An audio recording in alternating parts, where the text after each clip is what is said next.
महाराष्ट्र आणि कर्नाटक राज्यातील लाखो भाविकांचे श्रद्धास्थान असलेल्या श्री क्षेत्र आदमापुरी येथे सद्गुरू बाळूमामांचा भंडारा यात्रेचा सोहळा यंदाही भक्तिमय वातावरणात पार पडला।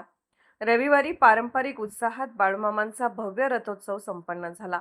टाळ, मृदुंग, ढोल ताशांचा गजर, अश्वांचे नृत्य आणि बाळूमामाच्या नावानं चांगभलच्या जयघोषात लाखो भाविक या सोहळ्यात सहभागी झाले। संपूर्ण परिसर पिवळ्या भंडाऱ्याने न्हाऊन निघाला आणि भक्तीचा महापूर उसळला। रथोत्सवाची सुरुवात बाळूमामा देवालयाचे अध्यक्ष धैर्यशील राजे भोसले यांच्या हस्ते रथाचे विधिवत पूजन करून करण्यात आले। विशेष म्हणजे ही मिरवणूक पूर्णपणे डॉल्बी मुक्त होती।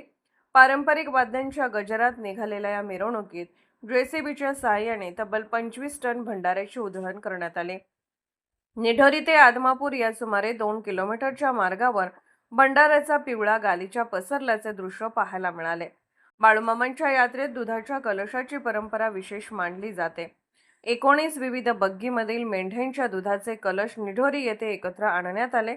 महिलांनी औक्षण करून त्यांचे स्वागत केले। वेदगंगा नदीत स्नान करून भाविक मारुती मंदिरात जमले आणि मानाच्या रथासह हे कलश आदमापूरकडे रवाना झाले। द्वादशीच्या दिवशी याच दुधाने बाळूमामांच्या समाधीला अभिषेक करण्यात येणार असून उर्वरित दूध महाप्रसादासाठी वापरले जाणार आहे। यात्रेनिमित्त कर्नाटक, गोवा, मुंबई, पुणे आणि पंढरपूरसह राज्यभरातून हजारो दिंड्या दाखल झाल्या होत्या।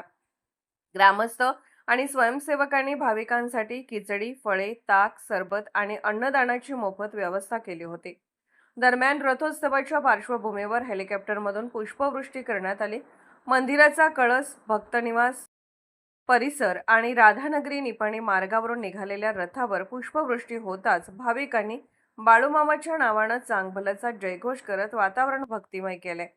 यंदाच्या रथोत्सवाचे आणखी एक प्रमुख आकर्षण म्हणजे धनगर समाजाने सुमारे 1 कोटी रुपये खर्च करून अर्पण केलेला भव्य रथ। या रथात 138 किलो वजनाची चांदीची बाळूमामांची मूर्ती विराजमान करण्यात आली होती।